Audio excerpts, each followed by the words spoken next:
کے نام سے جو رحمان اور رحیم ہے۔ الکہف نام، اس سورہ کا نام پہلے رکوع کی 9ویں آیت اذ اول فتیتو الی الکہف سے ماخوذ ہے۔ اس نام کا مطلب یہ ہے کہ وہ سورت جس میں کہف کا لفظ آیا ہے۔ زمانہ نزول،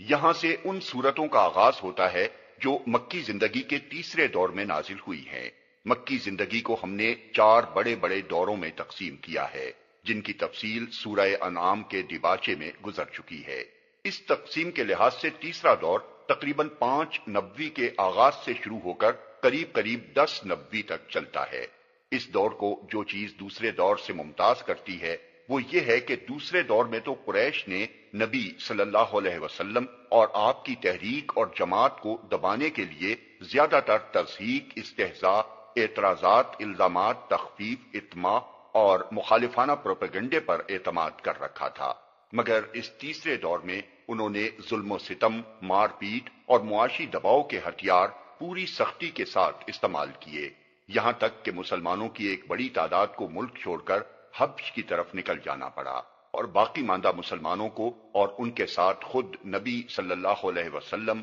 اور آپ کے خاندان کو شیب ابی طالب میں محصور کر کے ان کا مکمل معاشی اور معاشرتی مقاطعہ کر دیا گیا۔ تاہم اس دور میں 2 شخصیتیں ابو طالب اور ام المومنین حضرت خدیجہ ایسی تھیں جن کے ذاتی اثر کی وجہ سے قریش کے 2 بڑے خاندان نبی صلی اللہ علیہ وسلم کی پشت پناہی کر رہے تھے۔ 10 نبوی میں ان دونوں کی آنکھیں بند ہوتے ہی یہ دور ختم ہو گیا اور چوتھا دور شروع ہوا جس میں مسلمانوں پر مکے کی زندگی تنگ کر دی گئی، یہاں تک کہ آخر کار نبی صلی اللہ علیہ وسلم سمیت تمام مسلمانوں کو مکہ سے نکل جانا پڑا۔ سورہ کہف کے مضمون پر غور کرنے سے اندازہ ہوتا ہے کہ یہ تیسرے دور کے آغاز میں نازل ہوئی ہوگی، جبکہ ظلم و ستم اور مزاحمت نے شدت تو اختیار کر لی تھی مگر ابھی ہجرت حبشہ واقعہ نہ ہوئی تھی۔ اس وقت جو مسلمان ستائے جا رہے تھے ان کو اصحاب کہف کا قصہ سنایا گیا تاکہ ان کی ہمت بندھے اور انہیں معلوم ہو کہ اہل ایمان اپنا ایمان بچانے کے لیے اس سے پہلے کیا کچھ کر چکے ہیں۔ موضوع اور مضمون، یہ سورہ مشرکین مکہ کے 3 سوالات کے جواب میں نازل ہوئی ہے جو انہوں نے نبی صلی اللہ علیہ وسلم کا امتحان لینے کے لیے اہل کتاب کے مشورے سے آپ کے سامنے پیش کیے تھے۔ اصحاب کہف کون تھے؟ قصہ خضر کی حقیقت کیا ہے؟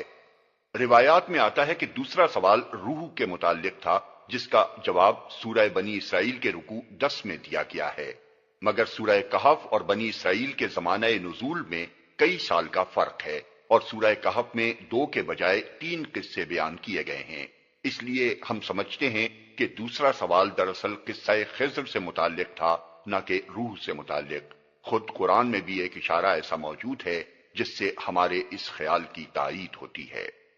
اصحاب کہف کون تھے، قصہ خضر کی حقیقت کیا ہے اور ذوالقرنین کا قصہ کیا ہے؟ یہ تینوں قصے عیسائیوں اور یہودیوں کی تاریخ سے متعلق تھے۔ حجاز میں ان کا کوئی چرچا نہ تھا، اسی لیے اہل کتاب نے امتحان کی غرض سے ان کا انتخاب کیا تھا تاکہ یہ بات کھل جائے کہ واقعی محمد صلی اللہ علیہ وسلم کے پاس کوئی غیبی ذریعہ علم ہے یا نہیں، مگر اللہ تعالیٰ نے صرف یہی نہیں کہ اپنے نبی کی زبان سے ان کے سوالات کا پورا جواب دیا بلکہ ان کے اپنے پوچھے ہوئے تینوں قصوں کو پوری طرح اس صورتحال پر بھی چسپاں کر دیا جو اس وقت مکہ میں کفر و اسلام کے درمیان درپیش تھی۔ 1، اصحاب کہف کے متعلق بتایا کہ وہ اسی توحید کے قائل تھے جس کی دعوت یہ قرآن پیش کر رہا ہے، اور ان کا حال مکے کے مٹھی بھر مظلوم مسلمانوں کے حال سے اور ان کی قوم کا رویہ کفار قریش کے رویے سے کچھ مختلف نہ تھا۔ پھر اسی قصے سے اہل ایمان کو یہ سبق دیا گیا کہ اگر کفار کا غلبہ بے پناہ ہو اور ایک مومن کو ظالم معاشرے میں سانس لینے تک کی مہلت نہ دی جا رہی ہو تب بھی اس کو باطل کے آگے سر نہ جھکانا چاہیے بلکہ اللہ کے بھروسے پر تن بتقدیر نکل جانا چاہیے۔ اسی سلسلے میں ضمناً کفار مکہ کو یہ بھی بتایا گیا کہ اصحاب کہف کا قصہ عقیدہ آخرت کی صحت کا ایک ثبوت ہے، جس طرح خدا نے اصحاب کہف کو ایک مدت دراز تک موت کی نیند سلانے کے بعد پھر جلا اٹھایا، اسی طرح اس کی قدرت سے وہ باس بعد الموت بھی کچھ بعید نہیں ہے جسے ماننے سے تم انکار کر رہے ہو۔ 2.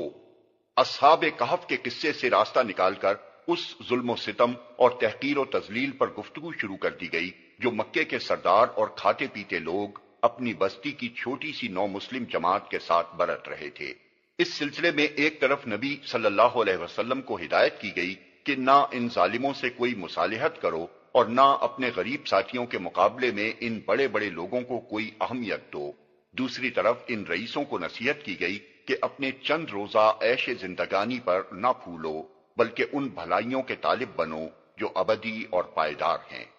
اسی سلسلہ کلام میں قصہ خضر و موسیٰ کچھ اس انداز سے سنایا گیا کہ اس میں کفار کے سوالات کا جواب بھی تھا اور مومنین کے لیے سامان تسلی بھی۔ اس قصے میں دراصل جو سبق دیا گیا ہے وہ یہ ہے کہ اللہ کی مشیت کا کارخانہ جن مصلحتوں پر چل رہا ہے وہ چونکہ تمہاری نظر سے پوشیدہ ہیں، اس لیے تم بات بات پر حیران ہوتے ہو کہ یہ کیوں ہوا اور یہ کیا ہو گیا، یہ تو بڑا غضب ہوا۔ حالانکہ اگر پردہ اٹھا دیا جائے تو تمہیں خود معلوم ہو جائے کہ یہاں جو کچھ ہو رہا ہے ٹھیک ہو رہا ہے، اور بظاہر جس چیز میں برائی نظر آتی ہے آخر کار وہ بھی کسی نتیجہ خیر ہی کے لیے ہوتی ہے۔ 4.